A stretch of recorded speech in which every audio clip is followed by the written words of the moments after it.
I want to talk about spatial problems and some methods for modeling spatial problems. So I'm going to talk about how ecologists think about space. In ecology,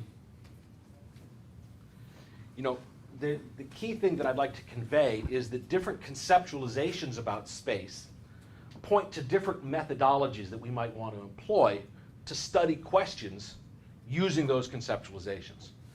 So for example, we might have explicit versus implicit space. This is the example that you gave, that there's just an entity.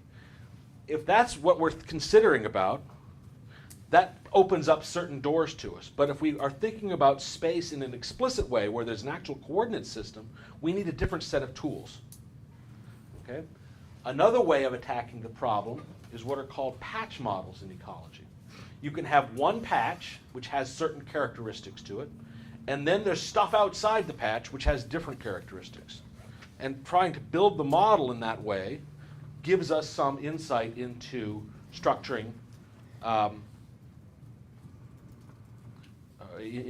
the equations that we're going to use and analyze. We might have a set of homogeneous patches that are, let's say, stepping stones, or there's a whole group of them, so we move from one patch with an outside world to a whole set of patches. Or we might have a large network of patches where we actually have differences among the elements of that network. We might have small patches and large patches, or green ones and brown ones. You know, that there's different kinds of sets that might be important,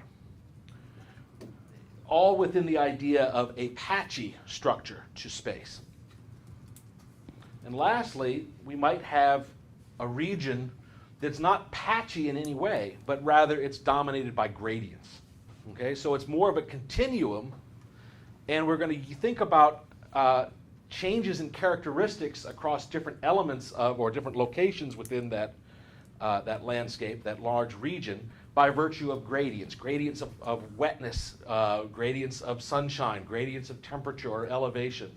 Things that are changing not in a stepwise fashion, but in a smoother, more gradient-like fashion. Okay? And what ecologists have developed in thinking about space in so many different ways is a veritable alphabet soup of methods that are available as researchers to tackle questions that are spatially structured. And here's just some of these different acronyms that are out there in the literature. We've got what are called PM, patch models, what some people call BBA models, bin, bucket, or array models. So you've got a whole set of patches that are strung out, and there's some kind of linear structure to them. Okay? We have what are called metapopulation models and network models. We have cellular automata. We have interacting particle models. We have partial differential equation models. And we have integrodifference equation models. And there's many, many others. It becomes an alphabet soup of modeling approaches. And the key thing, though, is that the kinds of questions you want to ask, and in particular the kinds of answers that you're going to get and the insights that are going to be possible, really hinge upon the kind of spatial methods that you use.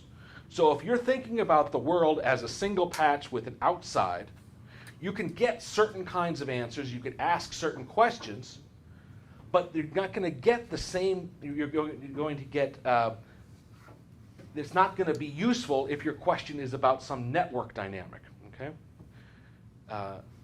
And so as a result, there's a contingency and a necessity to match the approach that you use, the methodology that you use, with the way you're conceptualizing space, and then to recognize that that starting point is going to set limits on what questions you can really effectively ask. I'm not going to go into all of these. This is like a couple weeks worth of lectures in my theory class, so I'm not going to do that. But I'm going to talk about one example. I'm going to talk about metapopulations, which is a term that was brought up at Brian's presentation earlier. So what is a metapopulation? Okay, it's a very common word in ecology, and so if you're reading this literature for the first time, you might run across this and want to know what it is.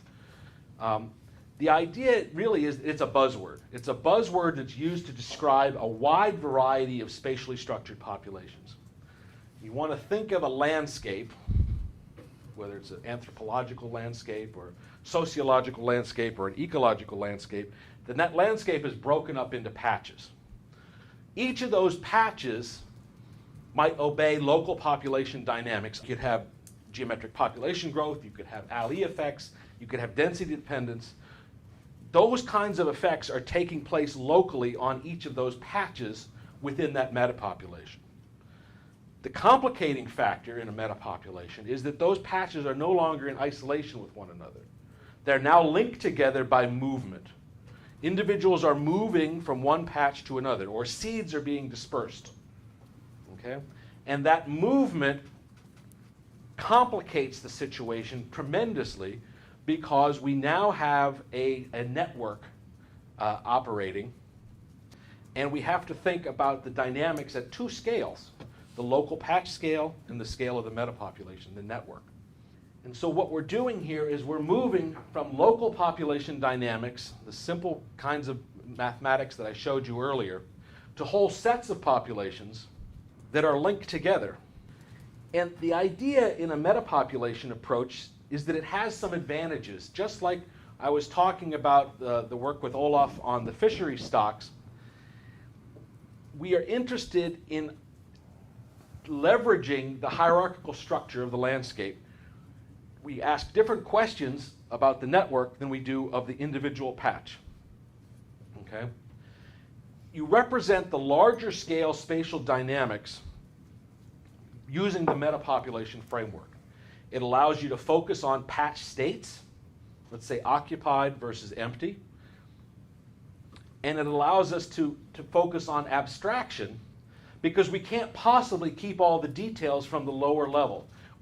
Even if we could possibly get population densities on one patch over time, the kind of effort that would be required to replicate that same surveying activity on a network of hundreds or thousands of patches is simply impossible to attain, and we can't have all the details. And so we, as a result, need to focus on an abstraction and think about, at the higher scale, the metapopulation scale, some reduced form of information that might be attainable. The other thing that comes into play here is a timescale argument. The idea is that the population dynamics that we talked about earlier, the alley effects in which a population might go extinct if it drops below a particular population threshold, or the density dependence that might come into play as resources get in short supply. All of those things can be considered to be happening on a very fast time scale, years, as opposed to the time scale of the metapopulation, in which you're going to see turnover in which patches are occupied and which patches are unoccupied. And so there's an idea that there's a faster time scale at the local patches than at the metapopulation scale, and that as a result we can think about the dynamics in a very different way. And so mathematically, if we want to talk about metapopulation dynamics, we can capture this kind of process.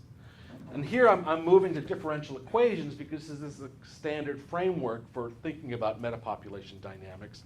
We have more opportunity for some continuity to emerge, whereas the discrete time framework was so critical in thinking about the population scale. In a simple metapopulation equation, we're going to keep track of P, and in fact the rate of change in P with respect to time. And P is the proportion of patches that are occupied. Okay? C is the rate at which patches are colonized, and E is the rate at which patches go extinct.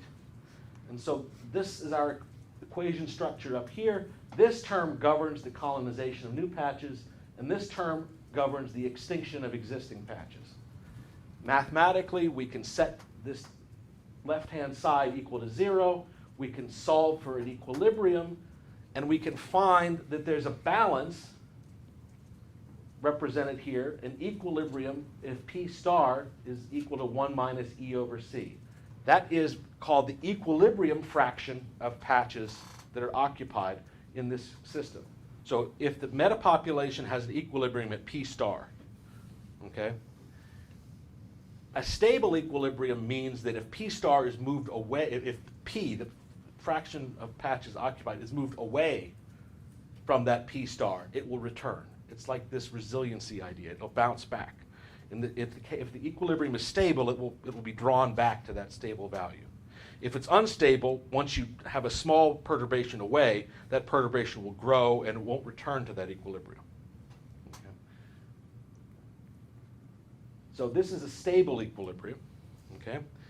And in other words, you can characterize a metapopulation by virtue of it existing over time with a stable fraction of the patches occupied, and that's the equilibrium, which is determined by the relative magnitudes of the extinction and colonization rates. Okay? But this bears on conservation and management in a very interesting way. Let's say that we think about our landscape now and we start modifying it so that there's some system of patches out there, our metapopulation, and we're going to take some fraction of them out of circulation. We're going to destroy them. We're going to make them uninhabitable for whatever key species we're thinking about, and we're going to change our metapopulation in this way. And that's going to modify our equation like this. We're just going to throw in a parameter d here, which represents the fraction of patches that are destroyed. Okay? We do this, we get a new equilibrium. Our P star is now 1 minus E over C minus D. Okay? So our management of the landscape has resulted in modifying the metapopulation so that some of the patches are out of circulation. And in this setting, we can ask two questions. What value of D is going to guarantee extinction of the metapopulation? That is, all patches become unoccupied. And importantly, do you have to destroy all the patches in the system in order to cause extinction? Okay? So we think if we're talking about extinction of a population, that's when the last individual dies. Okay? If we're talking about the elimination of a metapopulation, we can cause that metapopulation to be doomed towards extinction simply by destroying a critical fraction of the patches D, so that we push the population, set that equilibrium down to 0. But we don't have to destroy all the patches to get there. Only a subset of the patches, that is making the metapopulation smaller, must be destroyed in order to cause the dynamics of the metapopulation to change so that the whole system collapses. I'm going to talk now about integrodifference equations. Integrodifference equations, I'm talking here as a particular tool, a methodology that has tremendous value, I think, within ecology for asking questions in space, spatial problems. And so I'm going to start off by talking about the equation structure, give you an overview of how these equations are structured. I'm going to talk about an application of integrodifference equations to the spatial spread of invasive species. I'm going to talk about an application to central place foraging. And then if I get to it, I'm going to talk about an application to conservation planning. I'll see how far I get. One of my assigned readings was Hastings that talks about integrodifference equations as a platform for ecological modeling of spatial problems. And another strong reference that I would point you to is a synthesis paper in the journal Ecology by Mark Cott and colleagues about 20 years ago now. So integrodifference equations are advantageous as a starting point because they have this emphasis on discrete time. So if we go back to the very beginning of my talk here, I talked about the importance of and the utility of equations that are structured as discrete in time. Okay? We're going to leverage all of that information and use it in a spatial problem now. Okay?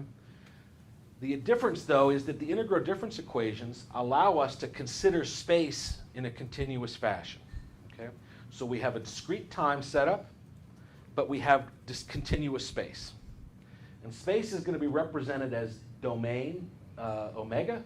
So it can be called the patch, it can be called the landscape. It's our spatial entity of interest. And what happens in an integrodifference equation is that we can talk about the dynamics at local position x, how those local dynamics are determined by what's going on at all these other places within our patch. Okay? So there's population growth, which is possible at all these positions y. Y is just another position along within our patch, just like x is, but we're just calling it y to keep it different. But we're moving from a single population setup to a setup where individuals can move, and they can disperse from these other positions y to our focal position x, and they get redistributed.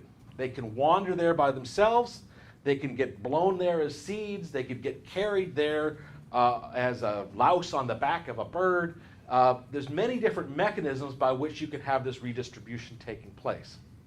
But the idea is that we want to keep track of all this spatial movement from all these positions within the patch and how they impinge upon what's going on at our location x. Okay? And so what we're going to do is we're going to integrate across all the positions y, all the different possible y's, and the redistributions from y to quantify the change that's taking place at our local position x. And so we do that with this equation. Okay? So we have our population size at time t plus 1 at location x. So now we change the indexing. So we still have our t plus 1 that we remember from the beginning of the lecture, but now we also keep track of where. And where is x? And so we have an integral over the whole domain omega, and we have two pieces on the right-hand side. We have the population dynamics, just like we did before, represented by n. Now it's indexed by time and by y. That's all these other places here. And we also have this thing k, which tells us the relationship between positions x and y that reflect this dispersal, this movement, this reconnection.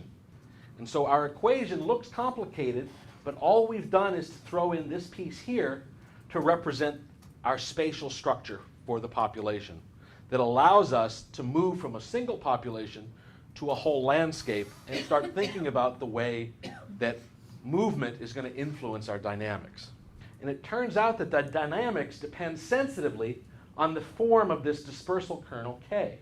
The kernel is simply a probability density function. The key thing is that probability density function integrates to 1. Okay? And the reason we care about that is that we want to be able to keep track of where all the dispersers go.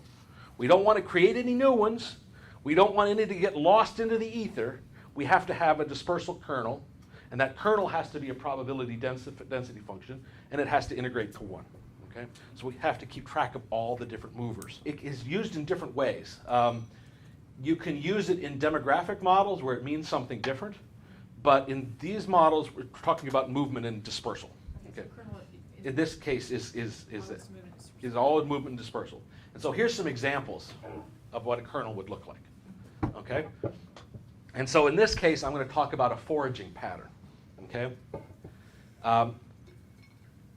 So we can think about a position marked 0 here, and we can define movement away from that central position, and we can define it in different ways. So here is what's called a top hat or a rectangular distribution.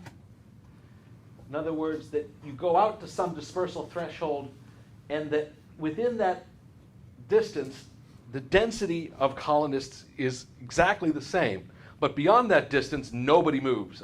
Okay? It's too far. So there's completely even distribution of individuals over this limited range here. And then beyond that, there's no movement. So there's a finite dispersal radius that's possible. We can have a different distribution here. Okay? You could have the Gaussian distribution, or you could have, in this case, a Laplacian distribution, which is two back-to-back exponential distributions. Okay?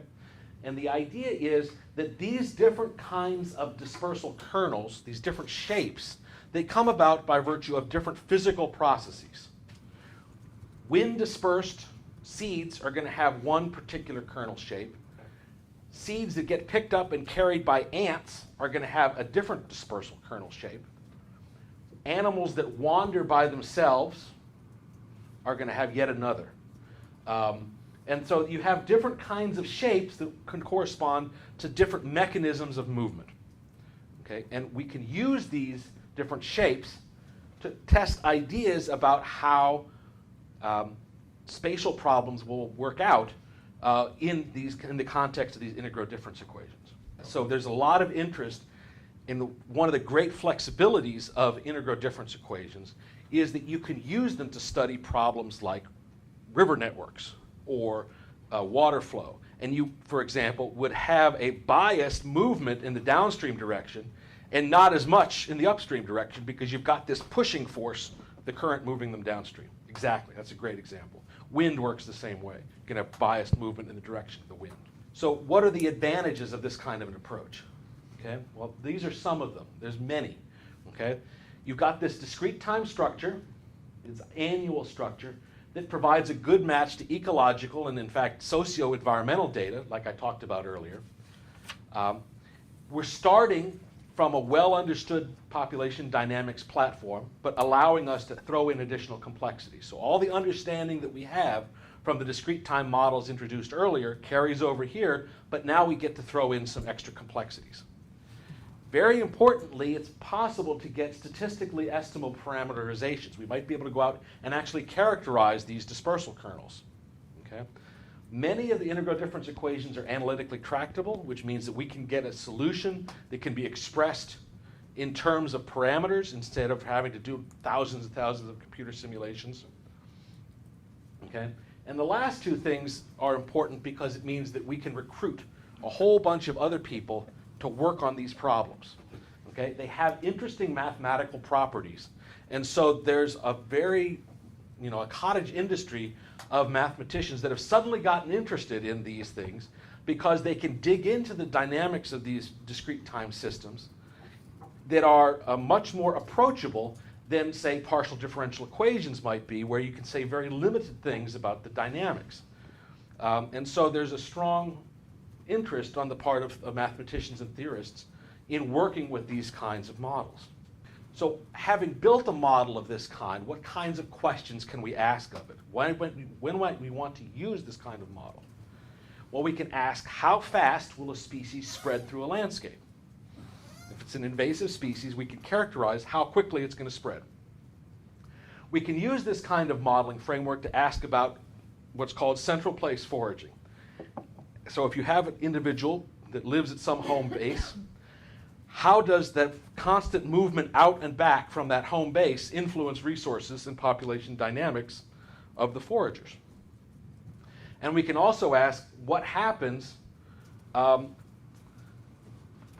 when individuals go too far. If you have a patch that has definable boundaries and you have movement within that patch, but individuals are not constrained by the existence of those boundaries and might wander away, what kind of dynamics arise by virtue of movement across the patch boundaries into areas that are unsuitable? Okay. So let's talk about the first one here, this rate at which species can spread through a landscape. And it turns out that the shape of the kernel is very critical to determining the rate at which a species might spread through a landscape. So for some kernels, you do the mathematics, you put it in the engine and you turn the crank, you get what's called an asymptotically constant spreading speed. And so this is an example of what one of these would look like.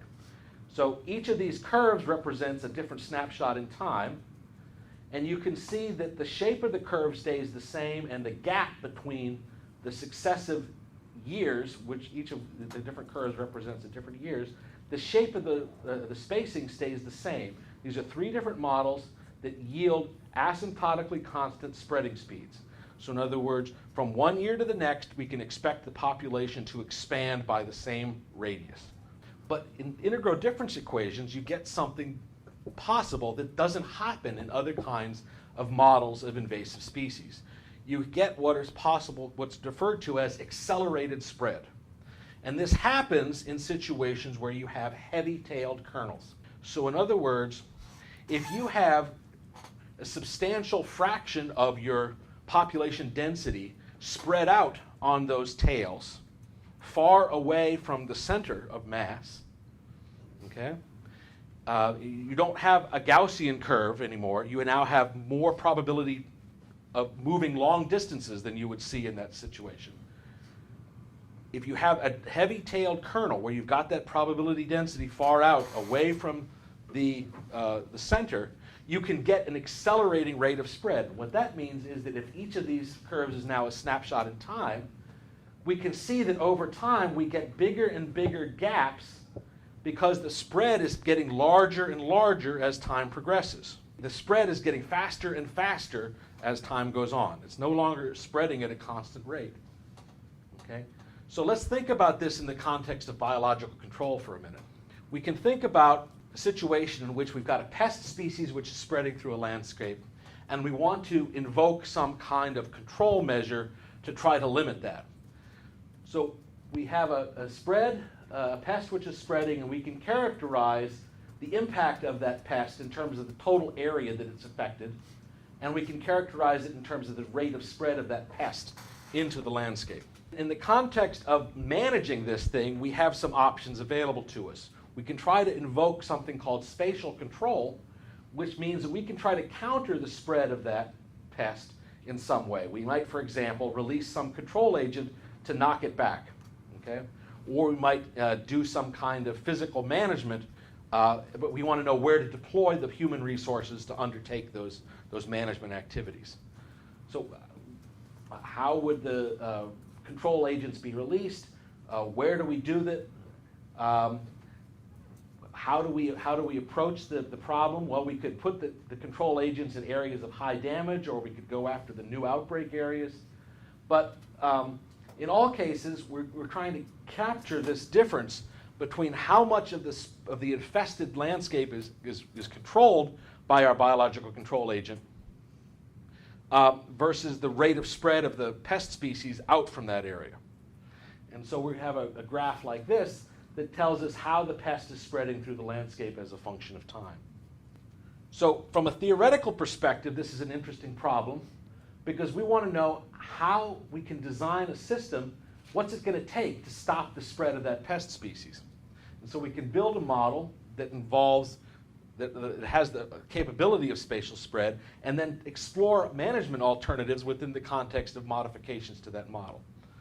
And then the other side of the coin here is if we have, let's say, an herbivore which is attacking an invasive plant, we have a co-invasion going on, and that can teach us something about the process of biological control and invasion dynamics. So early models of mathematical spreading populations had this kind of a form. This is a partial differential equation called a diffusion equation or a reaction diffusion equation. This term here is the spatial part. It says that the spread takes place by virtue of diffusion, and then this is the population growth part. Okay? This model predicts a constant rate of invasion eventually. The idea is that the square root of the area affected by the invasive species is going to scale linearly with time. So with diffusive dispersal in this structure, the radius of the spread of the population away from the area it was introduced is going to progress in a linear manner, and you're going to see that increase in area damaged, and that's going to be a constant rate when you have diffusive dispersal. But with integrodifference equations, you have other possibilities. And this is the idea that's so critical to thinking about this as a more flexible modeling framework. And what happens is if you have heavy weights on the tail, so this is a heavy-tailed dispersal kernel, you have a substantial probability that some individuals in the population are going to spread long distances away from their starting point. Okay? And it is important because these rare long-distance dispersers are the ones that are going to drive the rate of expansion of the pest species. And you get a very different response of spread of the pest in this framework. As I said, you get an increasing radius with time, that's shown here. Each successive year you get more and more expansion of the pest species. And instead of a linear spread of the impact of the area occupied by the pest, you now get this nonlinear increase. With long distance dispersal, you get a very different kind of response, and it can be at what's called an accelerating rate of spread. This is a weak Ali effect in the context of a differential equation. And if you have a strong alley effect, where again you have a population growth rate which is negative below some threshold, then in that case the control agent can actually shrink the area of the impact of the pest species. So the pest population dynamics with respect to a specialist natural enemy very much determines the success of your control strategy. Now, also the success of your control strategy and what happens at catch-up if you're able to get a control agent catching up with a pest hinges upon whether the control agent is a specialist or a generalist. And you can see that here in terms of the magnitude of the reduction in the population of the pest species. So in gray, you have the population size as a proportion of what it was before catch-up. And this is the area that's occupied by the pest and the control agent. And then this is before catch-up, and then this is after catch-up. And you can see that in these cases, where you get the biggest impact, the biggest reduction, is actually in the case when you have released a generalist control agent that is able to increase its population by virtue of feeding on other species in the landscape. And this is not so good news, because that means that you've replaced invasive species 1 with invasive species 2. But it does say that the strategies we undertake in thinking about the magnitude of the impact of our control agent have a bearing on whether or not our strategy is going to be successful or not. And then the third thing that matters at catch-up is what the structure of the landscape looks like. If the landscape of the invasive species pest in that setting is very patchy, you might expect, here's a patchy landscape like this. Some of the patches are not yet occupied by the invasive species. Some of them are. You can see a patchy landscape, okay, with and without the invasive species. We can also envision it this way. Here's a frequency distribution as a function of patch size. Some of our patches are going to be so small that even though the invasive species is there, the biocontrol agent has not been able to find those small patches yet. And that little bit of escape, those small patches that the control agent does not get to, may allow that invasive species to continue its spread. And so a very patchy landscape where the control agent misses a lot of the nascent foci of the invasive species that it's targeting, that little bit of spatial differentiation between the two distribution of the two species may be enough to allow the invasive species to continue. So a second example I want to talk about is central place foraging. And this is the idea of movement away from a home base. And we've got the foragers, the consumers are the ones that are doing the moving away from that home base. And we're interested in both the dynamics of the resources that they feed upon and the dynamics of the foragers. The idea is that we're interested in what's called, at the time the buzzword was spatial subsidies. But in the context of central place foraging, it's the extraction of resources from outside into an area where they're not, but using them there. So spatial subsidies in this context, we've got the movement of individuals or resources from one area to another. There's a net enhancement in the recipient community. And the language about spatial subsidies typically shows up in situations where you have relatively limited availability of basal resources. So for example, you might have a desert island where material washes up from a productive ocean. Or you might have dead leaves falling into a forest, salmon carcasses littering and providing nutrients at a particular time in the season, okay, are all examples of these kind of spatial subsidies. And spatial subsidies are especially important in resource-poor habitats, desert islands, the deep sea floor, or cave systems. And central place foraging fits in this because the central place foragers can be the conduit by which the resources, the spatial subsidies, are brought into the central place for utilization. They are the agents by which resources or nutrients are moved across the landscape. The animals facilitate local population growth, they can recycle waste products, and in turn, that movement of resources into areas that were otherwise resource poor can support local communities. The examples are inquilines that live in ant colonies. You've got large numbers of guanophilic species that live at seabird colonies by virtue of the guano and other wastes that are deposited by the birds on the colonies. And you have species in caves that live on the resources brought into the caves by virtue of things like cave crickets, which are these conduits. And we can think about integrodifference equations as a framework for working with these kinds of problems, because our kernel can be simplified from kxy to just kx, because all the resources are going into the central place. And so we only have to think about the extraction, the vehicles by which the resources are brought into that central place, into the cave. So classically, central place foraging is a branch of what's called optimal foraging theory, which shows up also in the economics literature. It asks the question, how should individuals search for food near their central place? And you get questions like, well, there should be some selectivity, there should be risk and reward trade-offs that might need to be considered. You might have issues of energy versus time as a constraint on how the agents are selecting resources.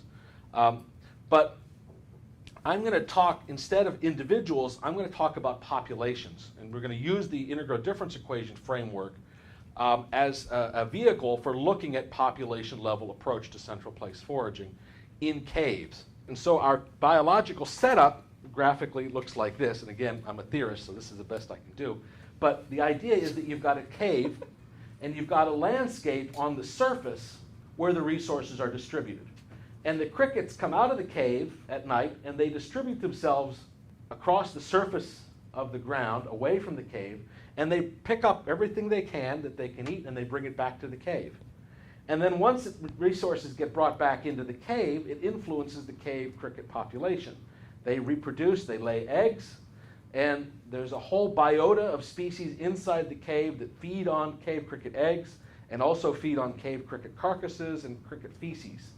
There's a whole community of species underground which hinge upon this movement of resources from above ground into the below ground world. And they have huge populations in many caves. All we did in this case was then to jump and make the model spatial by saying that our resources are spatially distributed around the cave opening. This is the same thing happening now with the consumption that takes place of those resources around the cave opening. We integrate from L over 2 to minus L over 2, so that's the search radius that the crickets expand from the cave mouth to obtain resources. But then all the resources are brought back to the cave, and so the equation for the consumer, the cave crickets, does not have to be spatially explicit. And it turns out that there's a critical patch size for the persistence of the consumer. And this critical patch size is called L star, and it's represented this way. Okay? It's an integral of that kernel of how the cave crickets expand away from the cave mouth to obtain resources. And it hinges upon the survival rate of the crickets and the birth rate of the crickets. And you get consumer extinction if this sum falls below 1. But what's really interesting in the context of cave cricket world is that how they move away from the cave, the dispersal kernel, the way they use space, the way they extract resources from the surface world, that the way they distribute themselves determines the size of that critical patch that must exist around the cave mouth if the cave crickets are going to stay persistent and not go extinct.